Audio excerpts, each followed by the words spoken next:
Pernah juga satu kali Sa'ad radhiyallahu anhu waktu sudah pindah ke Madinah dari Persia, kemudian Umar bin Khattab sempat tawarkan waktu itu, apakah kamu kembali jadi gubernur di Irak? Dia bilang tidak.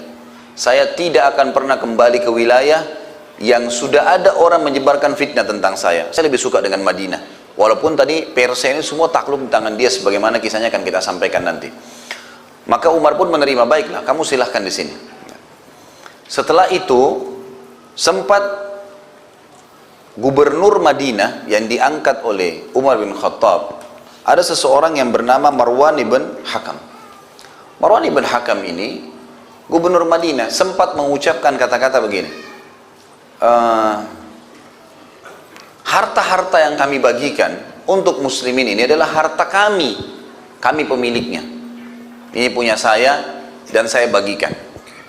Saat waktu dengar itu, saat merasa orang ini sudah merasa harta muslimin adalah hartanya dia, tiba-tiba dia datangin istananya, ya tempat dia, seperti kita tahu sekarang mungkin kantor gubernurannya, didatang, lalu Saat mengatakan, wahai Marwan, apa kau mau saya berdoa untukmu?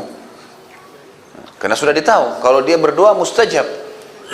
Marwan tiba-tiba dalam riwayat ini dikatakan loncat dari singgasananya mengatakan, wahai Abu Ishaq, tolong jangan berdoa, memang ini hartanya Allah bukan harta kami gitu.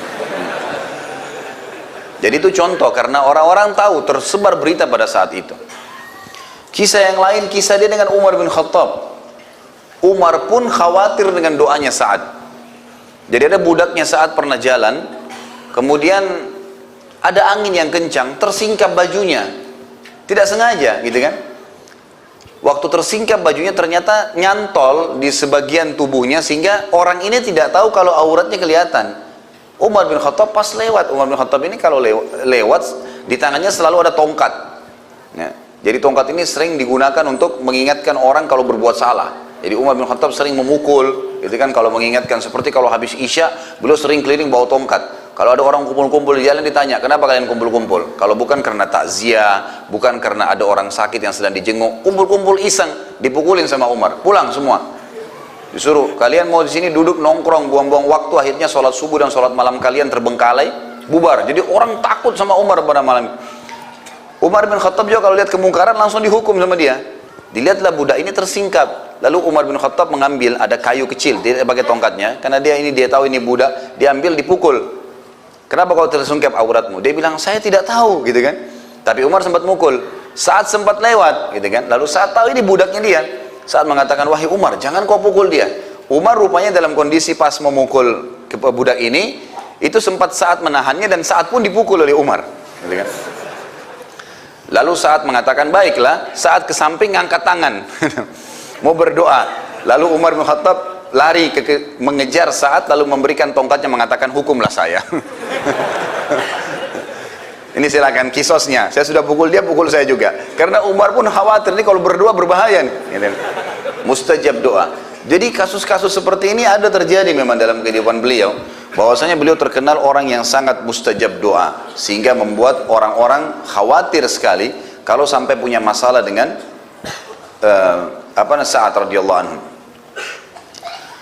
Beliau juga kelebihan yang selanjutnya ya, ini manaqib yang selanjutnya, yang ke-6 adalah beliau menjadi penjaga Nabi Muhammad SAW. Ini disebutkan dalam riwayat seperti itu. Disebutkan dalam sebuah riwayat, dan riwayat ini tentu kalau antum pengen bukunya di halaman 462, riwayat Imam Bukhari, bahwasanya Aisyah berkata radhiyallahu anha, pada suatu malam Nabi SAW tidak bisa memejamkan mata, maka beliau pun bersabda, seandainya ada seorang laki-laki soleh dari sahabatku yang menjagaku malam ini. Aisyah pun berkata radhiyallahu anha, tiba-tiba kami mendengar suara senjata. Maksudnya senjata ini dimaksud, sebagian ahli hadis mengatakan adalah suara kuda, kemudian ada orang yang turun, kemudian dia menghenuskan pedangnya. Jadi ada suara keluarnya pedang dari sabuknya. Maka Rasulullah di depan rumah Nabi SAW, maka Nabi SAW berkata, siapa itu? Kata Sa'ad bin Abi Waqqas, aku ya Rasulullah, aku datang untuk menjagamu. Maka Rasulullah SAW pun tidur dengan tenang sampai kata Aisyah, aku mendengar dengkurannya. Ulama hadis menanggapi hadis ini mengatakan, waktu itu Allah Subhanahu wa Ta'ala sebenarnya ingin menyebutkan fadilahnya Sa'ad, tetapi fadilah ini dengan hikmah ilahiyah. dengan cara ilahi. Maka Nabi SAW dibuat gelisah pada saat itu untuk tidak bisa tidur. Maka beliau pun akhirnya berkata, coba seandainya ada orang saleh dari sahabatku. Berarti ada dua hal di sini. Nabi SAW memuji dia sebagai orang saleh dan memastikan dia adalah sahabat Nabi SAW, gitu kan? Yang menjagaku malam ini. Dan tidak tahu kenapa saat radhiyallahu anhu bertepatan juga lewat di situ dan sempat mendengarkan kalimat tersebut. Maka dia pun mengatakan, ya Rasulullah, saya akan menjaga anda. Maka Nabi SAW pun merasa tenang dengan Sa'ad karena memang kekuatan fisik yang dimiliki dan juga keterampilan perangnya, dan juga ya Nabi SAW merasa aman, dia tidak akan mengganggu keluarga dan seterusnya. Seperti itulah gambarannya. Maka akhirnya Nabi SAW tertidur. Ini termasuk juga ya fadilah yang dimiliki oleh Sa'ad radhiyallahu anhu.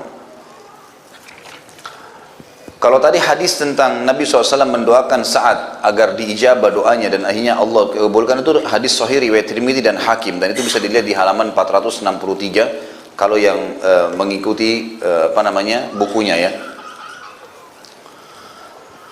Kemudian yang ketujuh, beliau menghadiri semua peperangan Nabi SAW. Tidak tertinggal satupun peperangan kecuali beliau hadiri. Dan beliau punya kiprah di beberapa peperangan, seperti misalnya di perang Badar. Waktu ditanya di dalam sebuah riwayat ini disebutkan oleh Haythami dan Tabarani juga menyebutkan dengan sanad hasan bahwasanya